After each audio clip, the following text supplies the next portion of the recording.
Whose opinion or comment or critique actually really matters to you? Probably Billie Eilish.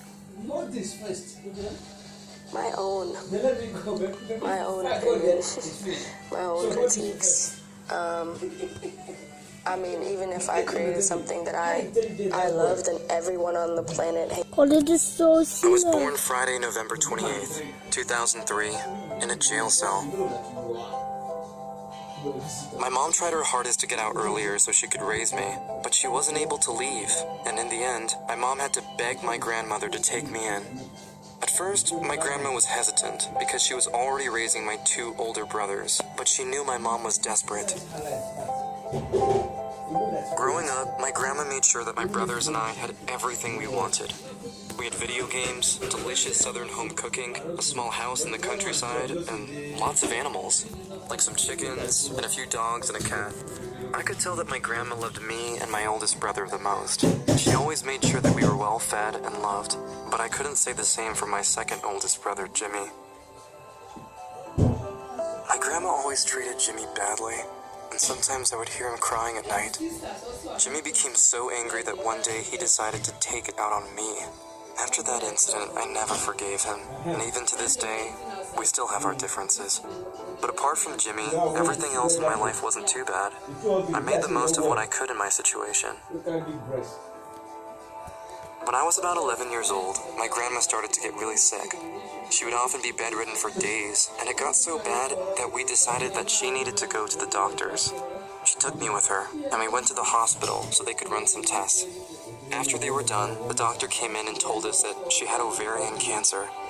When I heard that, I started crying, but all my grandmother did was sigh and pull out a mint from her bag. She gave one to me and one to herself. On the way home, I asked her what this meant for our family, to which she replied, "I don't know, honey, but if it's time for me to go, then let the Lord take me and judge me." My grandma fought it for almost a year, doing everything from chemotherapy to CAT scans. I tried to focus on other things, like my new PS3 and school, but it was really hard. When we finally heard that she had beaten it, she did the same as when she was diagnosed. My grandma sat on her chair and pulled out a mint, gave one to me, and then to herself. For the next 2 years, everything was going well. It felt like we could finally be a family again, until one day. My siblings were on a band trip, which meant that I had to ride the school bus alone. When I got back to the house, I saw my Aunt Diane sitting on the front porch with my grandma. My grandma just looked at me and told me that she had gotten sick again, but this time, she had liver cancer. I fainted. After that day, my grandma just kept getting worse and worse. She could no longer clean or cook, and she was always sick. 2 months later, she was put on hospice, and all she could do was lay on the hospital bed. On Thanksgiving Day, we had a small dinner to celebrate my mom and my grandma coming home. My mom decided to stay with us so she could help take care of my grandmother and make sure she was okay. Eventually, we had to put a bedpan in because my grandma wasn't able to walk properly anymore. My school made cards for her, as well as a huge banner for us to hang in the living room. But a week before Christmas, my grandmother asked us to take it down. We took it down unwillingly, as the banner gave my mom and my siblings a small glimmer of hope that my grandma would get better. The day before Christmas Eve, my grandma's chihuahua started barking at the front door for no reason. I tried to get her to stop, but she kept barking and wagging her tail. An hour later, my grandma looked at me and said, "Robert's here. He pulled in on his Harley a while ago." My grandpa used to own a white Harley Davidson with purple wings painted on the side. Grandma even told me where he was standing and told me to wave and say hi. I waved while I choked back tears. I didn't have the heart to tell her that Grandpa had passed many years ago. A little while later, my mom walked in and saw me crying. She asked what was wrong. My grandma looked at her and said, "Your daddy's standing by the fireplace. He loves you, Jane." My mom was so overcome with tears that she ended up collapsing by the fireplace.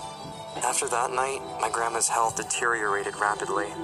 She couldn't speak coherently anymore, and the day after Christmas, my grandmother passed away. A month after the funeral, my mom ran away, leaving my 2 brothers and me to fend for ourselves. I've never felt so alone. My brothers were old enough to live on their own, but I had to go stay with my uncle. He was a kind man and took great care of me. He made sure I had everything I needed and only ever asked me to do simple chores in return. During that time, a lot happened. I tried to be a good kid for my uncle, but I couldn't handle all the loss and started indulging in shoplifting, stealing cars, anything that would numb the... Looks like our scary teacher's gonna have a bad hair day because of me. Here we go. Candy Key.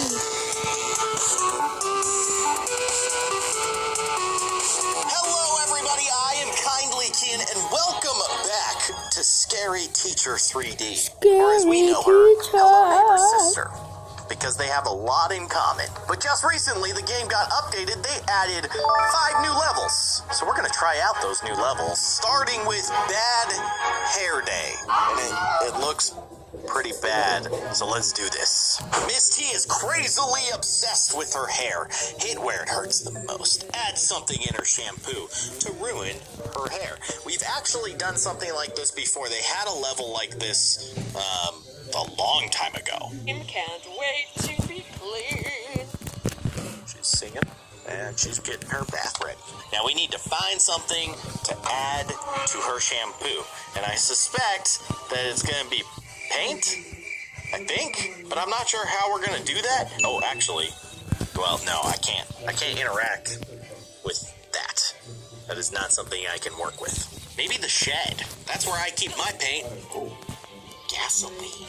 That seems like a weird thing to put in shampoo, but it does seem like something you could put in shampoo, and it would probably mess up your hair. Maybe. I don't actually know. Because I don't have hair. Oh, good. A bear trap. Thanks for that. Just go ahead and pick that up. What is this? Salt. I don't feel like salt would do much if you put it in your shampoo. However, tomato sauce... That could work. Let's go upstairs with what we have in hand. That's definitely not a bathroom. That's a lovely room of death. Hey, I found it. Okay, is her shampoo up here? I don't see any shampoo. I am in the bath right now. Whoa, whoa. That's kind of trippy. I was not expecting that. Oh, here we go. Here we go. Should we put the tomato sauce in there? No. Wait, oh no, that's color. Okay, I picked up straight up color. Okay, can I put the hair color? Oh yeah. Oh yeah. Run before Miss T comes. Okay, so I collected all that other garbage for no reason. Oh well. So I'm just hanging out in the other bathroom. Oh, here we go. Time for a nice steam. Oh, she takes a bath in a bathing suit. I mean, that's cool. Great. You do you, Miss T. All right, she's shampooing the hair. Her hair's purple. I don't know if you guys noticed, but her hair is purple, and she's about to find out. Wow. Every color suits me. She likes it. Illegal to look at this good. She liked it. That is not It's not your phone. to happen. What is this? Hot sauce? I can't read the other side of it, but it seems like it was hot sauce. I don't know. I don't feel like that would ruin your hair. It would probably ruin your day because you just put hot sauce all over your head. Hair removal cream. Oh, that just... Okay, yep, that's the one right there. That's the one. Dit is de laatste episode. Doei!